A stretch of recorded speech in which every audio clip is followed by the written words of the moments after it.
ফিরে এলাম বিরতির পর। চোখ রাখবো এবার ওয়েদার আপডেটের দিকে। রাজ্যে আপাতত শুষ্ক আবহাওয়ায় কায়েম রয়েছে, সেই সাথে বলা যায় শীত ক্রমশ বিদায়ের পথে।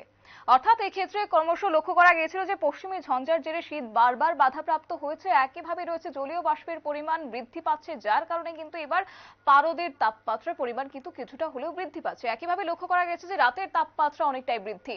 এরই মাঝে হাতে মাত্র আর একদিন, তারপরে সরস্বতী পুজো, এবং এই সরস্বতী পুজোর আগে এবার ভারতের উপর রয়েছে 4টি ঘূর্ণাবর্ত, এমনটাই কিন্তু আভাস দিচ্ছে আবহাওয়া দপ্তর।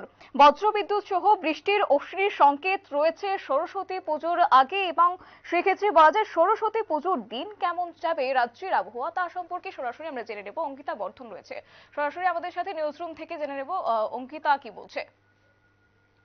অঙ্কিতা, রাজ্যের আবহাওয়া তো আপাতত শুষ্কই রয়েছে, একইভাবে লক্ষ্য করা যাচ্ছে যে অশ্বির সংকেতের আভাস দিচ্ছে আবহাওয়া দপ্তর। কোন কোন রাজ্যে বিশেষ করে এই ঘূর্ণাবর্তের প্রভাব পড়তে পারে? একদমই। দেখো, আমরা ইতিমধ্যেই কিন্তু ইংরেজি বর্ষের দ্বিতীয় মাসেই রয়েছি। আর আজকের দিনে দাঁড়িয়ে বলতে হয় রাজ্যে কিন্তু ইতিমধ্যেই শুষ্ক আবহাওয়া রয়েছে। তেমন কোনো ঝুঁকি বা বৃষ্টির কোনো সম্ভাবনা নেই এই মুহূর্তে, আগরতলা হাওয়া অফিস জানিয়েছিল আমাদের। কিন্তু এই মুহূর্তে ভারতীয় উপমহাদেশে কিন্তু বৃষ্টি এবং ঝড়ঝঞ্ঝার ভ্রুকুটি দেখা দিচ্ছে। যেহেতু সামনেই, অর্থাৎ হাতে গোনা আর মাত্র একটি দিন বাকি, তারপরেই কিন্তু সরস্বতী পুজো, তারপর ভ্যালেন্টাইন্স ডে। সেক্ষেত্রে অনেকের মনেই একটা প্রশ্ন যে এই ফেস্টিভ সিজনে বৃষ্টিপাতের কি কোনো সম্ভাবনা রয়েছে? তবে জানিয়ে রাখছি যে সরস্বতী পুজো অর্থাৎ ভ্যালেন্টাইন্স ডে দিন বৃষ্টির কিন্তু সম্ভাবনা রয়েছে, অর্থাৎ বৃষ্টির ভ্রুকুটি দেখা দিচ্ছে। অন্যদিকে পশ্চিমী ঝঞ্ঝা এই মুহূর্তে মাথা চারা দিয়ে উঠেছে। 4টি সাইক্লোনিক সার্কুলেশন এই মুহূর্তে জারি হয়েছে ভারতীয় উপমহাদেশের উপর। একটি রয়েছে গাঙ্গেয় পশ্চিম উপমহাদেশে, অন্যটি রয়েছে রাজস্থান, আরেকটি রয়েছে পাঞ্জাবে। অর্থাৎ দেশের বিভিন্ন জায়গায় কিন্তু এই মুহূর্তে একেবারে বৃষ্টির ভ্রুকুটি দেখা দিয়েছে, যাকে কেন্দ্র করে রীতিমতো অনেকেই চিন্তিত, অনেকেই ভাবছেন যে তার প্রভাব রাজ্যে পড়বে কিনা।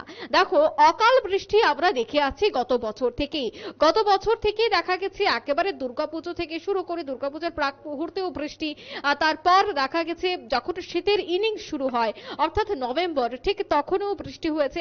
নভেম্বর বাদ দিয়ে আমি যদি এই বছরের শুরুতেও ধরি, এই বছরের শুরু অর্থাৎ জানুয়ারি মাসেও কিন্তু বৃষ্টি হয়েছে। শুধুমাত্র আমাদের রাজ্য নয়, পশ্চিমবঙ্গে কিন্তু ঝোড়ো হাওয়ার সাথে বৃষ্টিও হয়েছিল এবং বজ্র বিদ্যুতের একটা সম্ভাবনা দেখা দিয়েছিল। সেক্ষেত্রে আবারও জানিয়ে রাখছি সরস্বতী পুজোতে কিন্তু বৃষ্টির সম্ভাবনা এই মুহূর্তে দেখা দিয়েছে।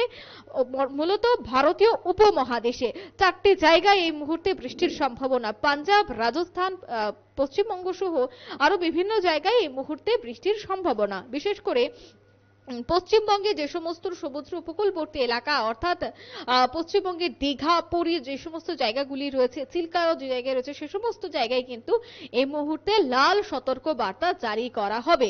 এবং আইএমডি সূত্র মারফত খবর রয়েছে যে এই যে বৃষ্টি বা এই যে অকাল বৃষ্টির একটা পূর্বাভাস এই মুহূর্তে দেওয়া হচ্ছে, তাকে কেন্দ্র করে যারা চাষিরা, যারা মৎস্য চাষিরা রয়েছেন, তাদের জন্য কিন্তু আজকের দিনে দাঁড়িয়ে এই খবরটা অনেকটাই দুঃখজনক। কেননা যেহেতু উৎসব মরশুম, ইতিমধ্যে উৎসব মরশুমকে কেন্দ্র করে বিভিন্ন জায়গায় মৎস্য চাষি থেকে শুরু করে কৃষকরা, তাদের একটা সম্ভাবনা থাকে ব্যবসা বাণিজ্যের। কেননা উৎসব বা বিয়ের মরশুম, সব ক্ষেত্রেই কিন্তু মৎস্য চাষি থেকে শুরু করে মাংস বিক্রেতা, ফুল বিক্রেতা, প্রত্যেকের মধ্যে একটা ব্যবসার চাঙ্গা হয়ে ওঠার একটা সম্ভাবনা থাকে।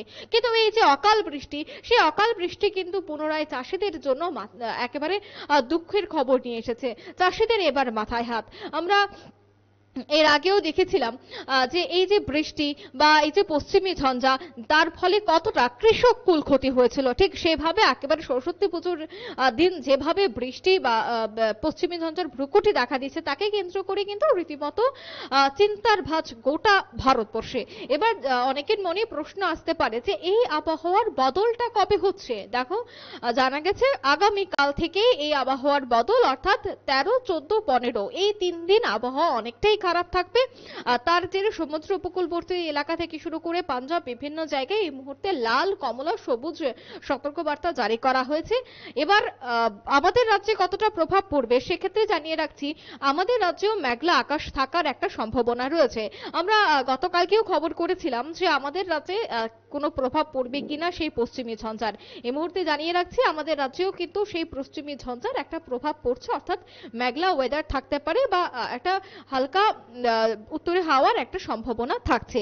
অন্যদিকে দেখো, পশ্চিমবঙ্গ আমাদের একেবারে পার্শ্ববর্তী রাজ্য, তাই সেই জায়গায় যদি পশ্চিমী ঝঞ্ঝা বা বৃষ্টিপাত হয় তার প্রভাব অবশ্যই আমাদের রাজ্যে পড়বে।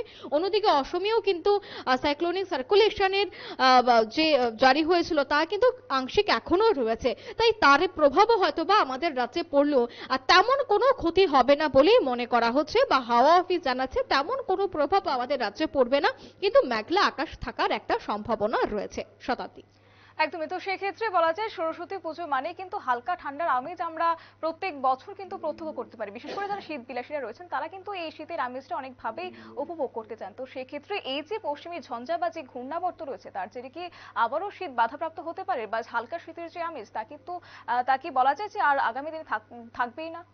একদমই। দেখো, আমরা এই বছর দেখেছিলাম যে শীতের ইনিংস কিন্তু অনেকটাই দেরিতে শুরু হয়েছে। তার কারণ কি? তার কারণ হচ্ছে পশ্চিমী ঝঞ্ঝা বা ঘূর্ণাবর্ত। তার ফলে এবার এই শীতের ইনিংস কিন্তু অনেকটাই দেরিতে শুরু হয়েছে, বা আমরা বলতে পারি একেবারে ডিসেম্বর মাসের শেষ, অর্থাৎ প্রায় 28-29 তারিখ থেকেই শীতের আমেজ আমরা পরিলক্ষিত করতে পেরেছি গোটা রাজ্য জুড়ে।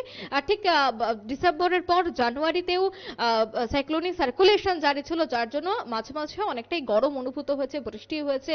তারপর এখন যেহেতু একেবারে ফেব্রুয়ারি মাস চলছে, এবং ফেব্রুয়ারি মাসের সরস্বতী পুজোই মানে কি শীতের বিদায় বেলা, অর্থাৎ বিদায় ঘন্টা বেজে যাওয়া। সেক্ষেত্রে সরস্বতী পুজোর আগে এই পশ্চিমী ঝঞ্ঝা আর সরস্বতী পূজা সমাপ্ত মানেই কিন্তু শীত শেষ, অর্থাৎ পশ্চিমী ঝঞ্ঝা একদিকে যেভাবে শীতের পথে কাটা হয়ে দাঁড়াচ্ছে, অন্যদিকে সময় অনুযায়ী বা ঋতু অনুযায়ী কিন্তু শীত প্রায় পাকাপাকি ভাবে শেষ হয়ে যাচ্ছে একদম সরস্বতী অঙ্কিতা, পুজোর পর থেকেই। অসংখ্য ধন্যবাদ অঙ্কিতা তোমাকে। কথা বলছিল আমাদের প্রতিনিধি অঙ্কিতা বর্ধন, ছিল সরাসরি আমাদের সাথে বিস্তারিত তুলে ধরেছে। অর্থাৎ সেক্ষেত্রে বলা যায় একদিকে শীত বিদায়ের পালা চলে এসেছে, অন্যদিকে কিন্তু ভ্রুকুটি নাড়াচ্ছে এবার পশ্চিমী ঝঞ্ঝা। আপাতত বলা যাচ্ছে শুষ্ক আবহাওয়ায় রয়েছে আজকের দিনে দাঁড়িয়ে, কিন্তু সরস্বতী পুজোর আগে যে একটা বৃষ্টির আশঙ্কা রয়েছে তা কিন্তু পূর্বাভাস দিচ্ছে আবহাওয়া দপ্তর। নিয়ে নিচ্ছে ছোট্ট একটি বিজ্ঞাপন বিরতির সঙ্গে থাকুন।